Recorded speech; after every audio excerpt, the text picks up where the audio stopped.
యాడికి పోతుండవమ్మా? స్కూల్ కి నాన్న. ఈ రోజు ఈ స్కూల్ కు పోవద్దని మీ అమ్మ చెప్పలేదా? చెప్పలేదు. ఎందుకు వెళ్ళకూడదు నాన్న? మల్లమ్మా, దీనికి 1000 సార్లు చెప్పిన గుర్తుండి సావదు. ఒసే మతిమరు మల్లమ్మ, ఎక్కడున్నావే? ఏందయ్యా పెన మీద పోసిన ఉప్పులాక గట్ల రంతు చేస్తుండవు? ఇట్లా రద్దు చేయకపోతే నీ మగునున్న ఈ విషయం కూడా మర్చిపోతావు. గుర్తు చేసినావు కదా, ఇంట్లో పనులన్నీ గట్లనే ఉన్నాయి. ఒసే మల్లమ్మ, కొంచెం ఆగు. ఏందయ్యా నసబెట్టి సంపుతుండవు? ఏం కావాలి? ఈ రోజు దేవక్కి పూల పండ్లని చెప్పలేదా? నాకు పూల్ పనులేంటి నాన్న విచిత్రంగా? పూల్ పండ్లు నీకు కాకపోతే నాకు పెట్టిస్తాడా? పుస్తకాలు లోపల పెట్టి ముందు సీర కట్టుకోపా. నువ్వు కూడా అలా మాట్లాడతావేంటమ్మా? 2 నెలల్లో 10వ తరగతి పరీక్షలున్నాయి. అయినా నేను బాగా చదువుకొని కలెక్టర్ అవ్వాలి. నేను ఇప్పుడే పెళ్లి చేసుకోనమ్మా. కలెక్టర్ కావాలంటే చాలా పైసలు కావాలా బిడ్డ? గైనా నీవు కలెక్టర్ అయ్యి ఎవరిను ధరిస్తావే? ఒక ఇంటికిస్తే పోయేదానివి. నీకు పెట్టే పైసలు మీ అన్నకు పెడితే వాడు ఉద్యోగం చేసి మమ్మల్ని అందరినీ సాక్తాడు. చదివింది చాలు గాని ఇక మంజయ్. అదేంటమ్మా, ఇద్దరం మీ కడుపున పుట్టిన పిల్లలమే కదా.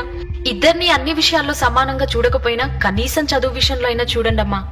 నేను బాగా చదువుకొని కలెక్టర్ కావాలని ఆశగా ఉందమ్మా. దయచేసి కాదనకండి. ఆడపిల్లంటే భారం కాదు, బంగారం అని నిరూపిస్తానమ్మా.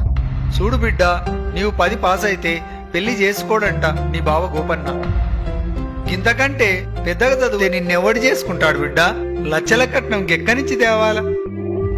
గాళ్ళ ఆస్తి మస్తుగున్నది బిడ్డ. నా మాట విని చదువు మాని బావను పెళ్లి చేసుకో. అయ్యో నాన్న, మనిషికి తరగని ఆస్తి చదువేనని మా సార్ వాళ్ళు చెప్పారు. చదువు అనే ఆస్తి ముందు ఏ ఆస్తి పనికిరాదు నాన్న. అయినా నన్ను 10 పాస్ కావద్దని చెప్పడానికి వాడేవాడు నాన్న. అలాంటి వాడిని ఈ జన్మలోనే కాదు, ఏ జన్మలో కూడా పెళ్లి చేసుకోను. ఏందే నోరు పెద్దగా చేస్తుండవు? 10 కూడా పాస్ కాక ముందే ఎదురు ములుగుతుండవు. ఇంకా పెద్దగైతే మా మాట వింటావా? పుస్తకాలు ఇంట్లో పెట్టి పోయి చీర కట్టుకోపా. అంతగా పెళ్లి చేయాలనుంటే అన్నయ్యకి పెళ్లి చేయండి. వాడు నాకంటే ముందే పుట్టాడుగా. హలో సిస్టర్, కలలు కనండి, వాటిని సార్థం చేసుకోండి మన దివంగత రాష్ట్రపతి అబ్దుల్ కలాం గారు చెప్పారు. నేను డాక్టర్ కావాలని కలలు కంటున్నా. నన్ను పెళ్లి ఊబిలోకి లాగి నా కలల్ని కలలు చేయొద్దు. నీకొక్కడికే ఉందా కలలుగానే స్వేచ్ఛ? నాకు లేదా? అమ్మాయిలకి కలలుగానే స్వేచ్ఛ ఉందో లేదో నువ్వే ఆలోచించుకో సిస్టర్. ఒకవేళ ఉన్న అమ్మనాలతోని సామరస్యంగా మాట్లాడుకొని పరిష్కరించుకో. బాయ్ సిస్టర్, కాలేజీకి వెళ్ళొస్తా. ఇది మంచిగా చెప్తే వినేటట్టు లేదు. పుస్తకాలకి ఇక్కడి నన్ను చంపిన పర్లేదు, నేను పుస్తకాలు మాత్రం ఇవ్వను. నేను స్కూల్కి వెళ్తా. మీ మామకు మాట ఇచ్చినా బిడ్డ, నా ఇజ్జత్ తీయకు. లోన్కి పోవే. అమ్మా వద్దమ్మా. హలో, ఫోన్ ఎత్తండి సార్. ఫోన్ ఎత్తండి సార్ ప్లీజ్. ఫోన్ ఎత్తండి సార్. హలో, ఎవరు? హలో సార్, నేను దేవకిని మాట్లాడుతున్నాను. ఎందుకమ్మా ఏడుస్తున్నావు?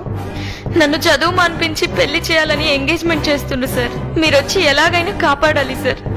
Sir please sir. నువ్వేం భయపడకమ్మా, నేను వెంటనే పోలీసుల్ని పంపిస్తా. Sir please sir. ఎవరికి ఫోన్ చేస్తుండవే? Police station. నువ్వు గనుక ఈ పెళ్లి చేసుకోకపోతే ఈ పురుగుల మందు తాగి సస్తా. అలాగే చేసుకుంటానమ్మా, నువ్వు తాగొద్దు ప్లీజ్. అయితే లోన్కి వా. రావయ్యా లచ్చన్న బావా, రా. ఇప్పుడే నా రావడం. కూర్చోండి బావా, కూర్చోండి. కిష్టే బావా, చెల్లెమ్మయ్యాడుంది. లోపలుంది బావా. 2 నిమిషాల్లో దివ్యమైన ముహూర్తం ఉంది సుమి. రావుకాలం రాక ముందే తాంబూలాలు ఇచ్చి పుచ్చుకోవాలి సుమి. అమ్మాయిని త్వరగా తీసుకురమ్మను నా దద్దోజనం. మల్లమ్మ, బిడ్డను దొలకరా.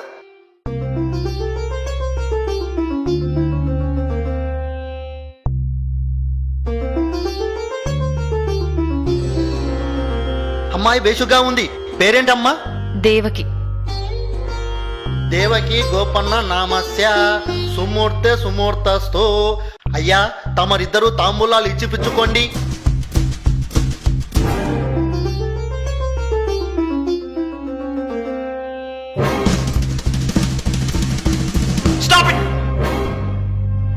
కానిస్టేబుల్స్, వీళ్ళందరినీ జీపేకి ఇచ్చండి. ఇదేంటి చోద్యం? ఇక్కడ ఏమైనా మడలు జరిగాయా మమ్మల్ని అరెస్ట్ చేయడానికి? మైనార్టీ తిరిగిన అమ్మాయిని చదువు మానిపించి బలవంతంగా పెళ్లి చేయడం చట్టం దృష్టిలో మర్డర్ చేయడం కన్నా నేరం. అందుకు కారకులైన మీరందరూ శిక్షార్హులే. అది కాదు సుమి, అమ్మాయి చదువు మాన్పించడంలో నాకు సంబంధం లేదు. అమ్మాయి పెళ్లి చేయడం అనేది తల్లిదండ్రుల నిర్ణయం. నన్నెందుకు అరువు చేస్తున్నా నా దద్దోజనం? నేరం చేసేవారికి సహకరించడం కూడా నేరమే. మైనార్టీ తీరని అమ్మాయిలకు పెళ్లి తంతు నిర్వహించకూడదు. మా బిడ్డకు మేం పెళ్లి చేసుకుంటే మధ్యాహ్నం నీకేందయ్యా బాధ?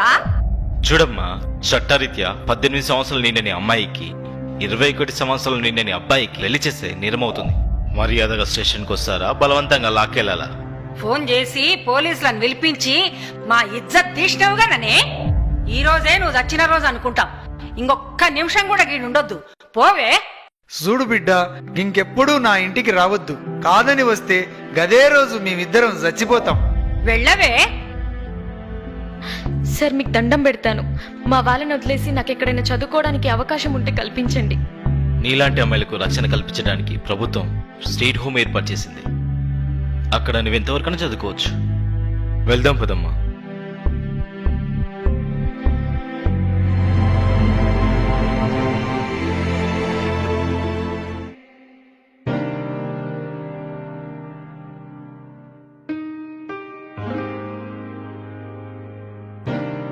అయ్యా, కలెక్టర్ అమ్మను కలవాలయ్యా.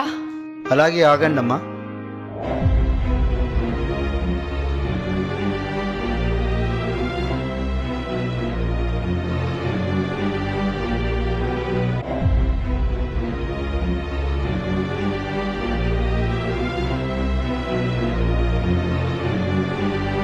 మేడం, మీ గురించి ఎవరో రైతు దంపతులు వచ్చారు మేడం. ఎక్కడి నుండి? చెప్పలేదు మేడం. లోపలికి రమ్మనండి.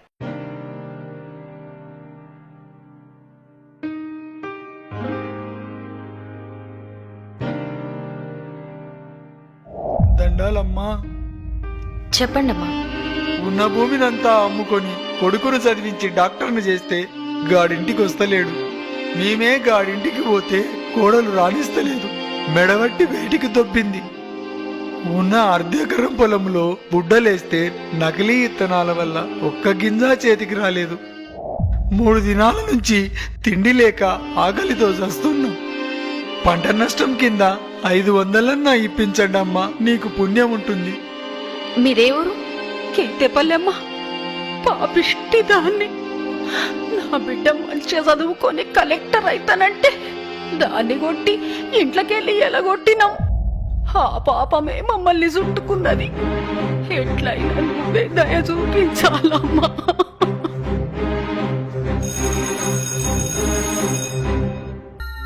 మేడం. ఆర్డీఓని రమ్మనండి. Okay madam.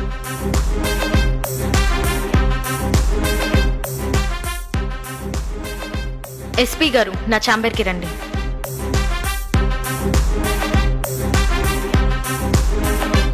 Good morning madam. మన జిల్లాలో పంట వేసి నష్టపోయిన రైతులందరికీ 24 గంటల్లోగా నష్టపరిహారం అందించాలి. ఈ విషయంలో ఆలస్యమైతే all will be suspended. Mind it. Okay madam.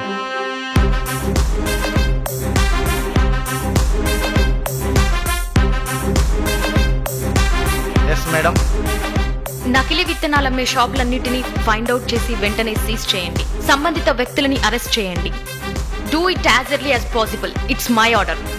Okay madam. చాలా సంతోషం అమ్మా. నిన్ను చూస్తుంటే మా బిడ్డనే చూసినట్టుంది. మీరు ఇంకొక సాయం చేయండి అమ్మా, మాకెవరూ దిక్కులేరు. మమ్మల్ని ముసలోళ్ళుండే దగ్గర గదేనమ్మా, దిక్కులేని వాళ్ళుండే దగ్గర మమ్మల్ని చేర్పించమని చెప్పమ్మా.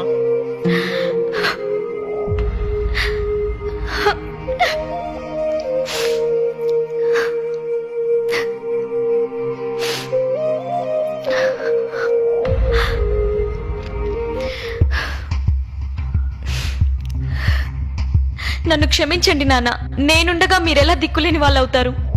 అంటే నీవు నా బిడ్డ దేవకమ్మవా? అవును నాన్న, నేను మీ కూతురు దేవకినే.